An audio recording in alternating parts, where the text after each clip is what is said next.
nagtatanong doon sa aming bayan, sa gitnang kanluran na aking pinagmulan.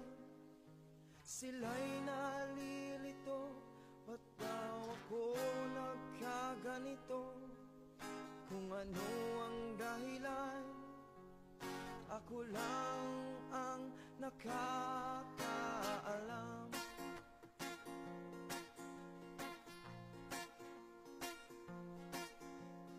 Magulang ko'y ginawa na ang lahat ng paraan upang mahiwalay sa aking natutunan.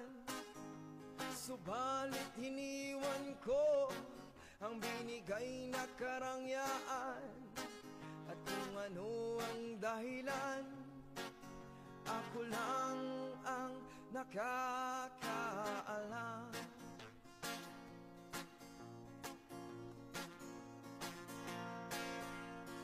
Musika ang buhay na aking tinataglay. Ito rin ang dahilan kung ba't ako naglalaban.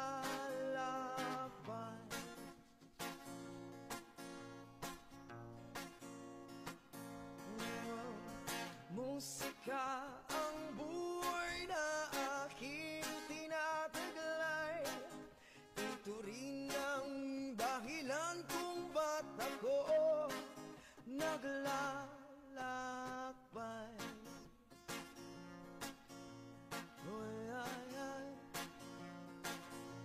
Kaya't ako ay narito upang Yan, malapit na tayo. Dito niya makikita na hindi inaasahan ng mag-asawa ang binibintang ng isang owner ng isang sasakyan na nagkaroon ng gasgas na hindi naman nagmula sa mag-asawa at sila lang ang pinagbintangan. Kaya sana ito po ang ating dapat ingatan sa daan, yung pagsingit-singit, dahil tayo ay biktima minsan sa mga taong mapang-abuso at mapagsamantala. Kaya sana wag tularan ng iba.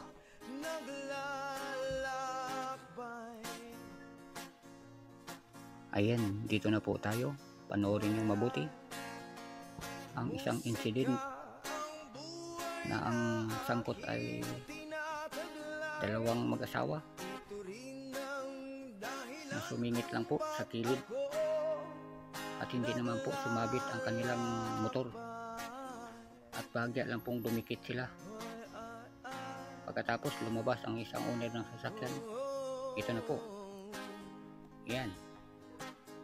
Paglabas ng isang owner ng sasakyan, sila na po ang pinagbibintangan ng gasgas na yan, na hindi naman po sa kanila nagmulan. Kaya sana tayong mga motorista mag-iingat sa mga ganitong modus at mapagsamantala at mapang-abuso ng kapwa.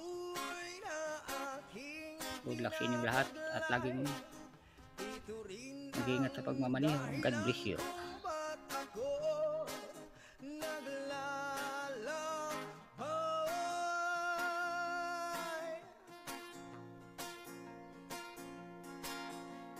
Musika ang buhay na aking tinataglay. Ito rin ang dahilan kung bakit wala ako sa Boracay.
Southampton sold her car with Motorway, she got more money.